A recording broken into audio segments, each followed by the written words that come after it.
Hey guys, welcome back to Auto Repair guys. Thank you guys for watching and subscribing to the channel. In today's video guys, we'll be working on a Dodge Dart, but what we'll be doing guys, actually we'll work on many vehicles with that 2.4 engine guys.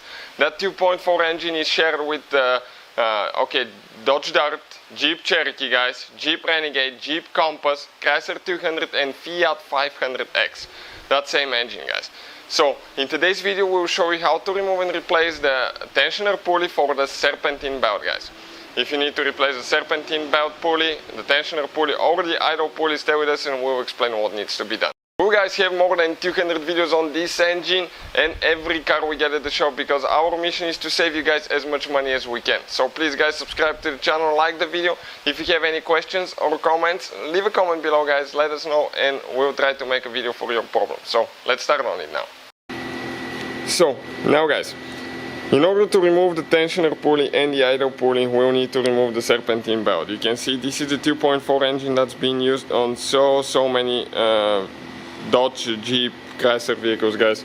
And this is your alternator here, this is your tensioner pulley guys. Okay, right here we remove the air filter box and the engine mount.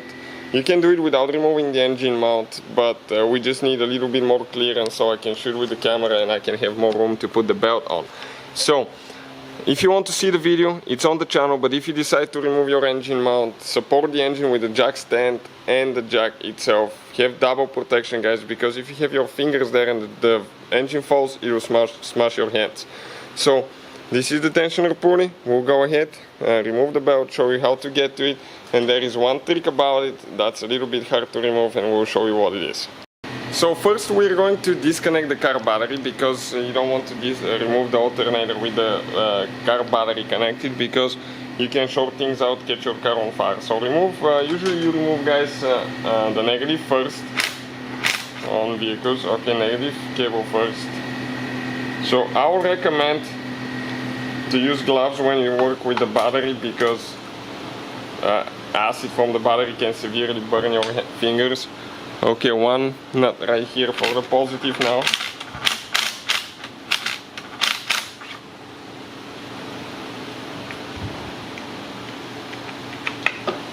Okay, perfect. Now I want to ensure that those are not touching. So very important, the positive guys to be insulated, to make sure it doesn't touch somehow. Okay, and we can continue with the next step now.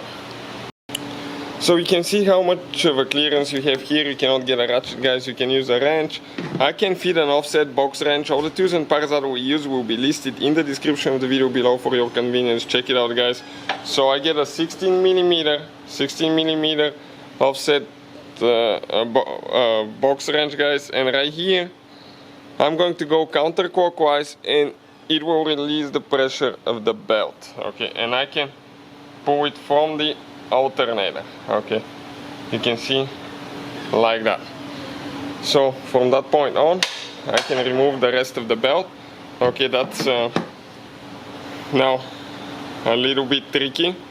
I would recommend guys to put a new belt every time you do that job. You can just go ahead and reuse yours, but I'll definitely recommend to go ahead actually and install a new belt as well.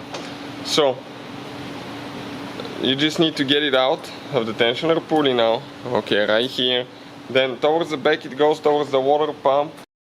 So you remove it on the back, goes towards the water pump. After that goes to the crankshaft pulley and the AC compressor. We'll have the diagram guys on the channel how to put it together if you need help with that later. Okay, all that will be there. So okay, you can see the belt guys came out. Okay, like that. Now we can continue with the next step. Okay, now guys, you have the idle pulley. Okay, the idle pulley is down there. Okay, you just have one bolt that you need to remove. I think it's like 13 millimeter maybe. And the tensioner pulley guys, okay, you can replace the pulley only or replace the whole assembly. It's recommended to replace the whole assembly. The bad news, you have one bolt in the back that's super hard to get to. Okay, it's kind of like right there, but it's almost impossible to get to it. You can, if you break your hands you can, but what I'll do, I'll remove the alternator guys. Okay, you just disconnect the wires and you have a couple bolts, I think 3 bolts that you need to remove. So I can show you guys, okay, I can show you how to actually remove that bolt and where it's located, because otherwise I cannot get my camera in there and you cannot know what's happening. So next scene will be without alternator. So with the alternator out of the way now, I can show you the tensioner pulley and where all the bolts are. You can see you have that bolt in the back and you have one on the bottom. Otherwise guys, I was not going to show you any of that. The idle pulley, you just have one bolt that you need to remove. Those guys are with a 13mm socket. Okay, if you cannot get a ratchet with a socket, what I usually like to use, it's an offset box wrench. Okay, it fits really good there. And I'll just go ahead and remove that bolt now. Usually once they get loose, okay, they go pretty easy. Okay, so I'm going to go ahead and get a ratchet wrench and we'll continue. Let me just get the bottom one loose as well. Okay. So I'll just get the ratcheting wrench, guys, a little bit quicker, way convenient. So if you need to buy any parts, guys, all the tools and parts that we use, you can find a link in the description of the video below, so please guys check it out. I'm going to support it here with one hand a little bit, okay, so it doesn't move, but I still have the bottom bolt holding, so that's not so bad. I don't know why they put this one right there, not very good design. I mean, it's not bad, but it'll be easier to remove the alternator than just to break your fingers, because you have only 3 bolts and 2 wires to disconnect. Okay, and now this one here.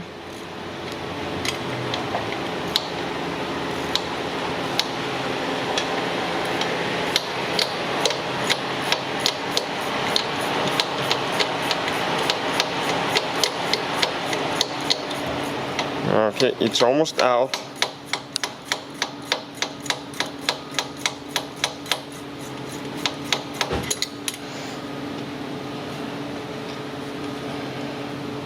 It almost goes by hand, but not quite enough. It gets tight at some spots.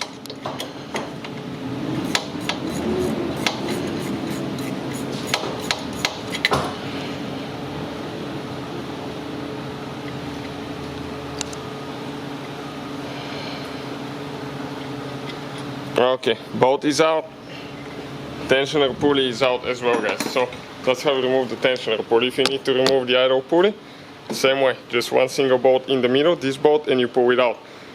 So thank you guys for watching. Please subscribe to the channel for more videos and see you guys next time.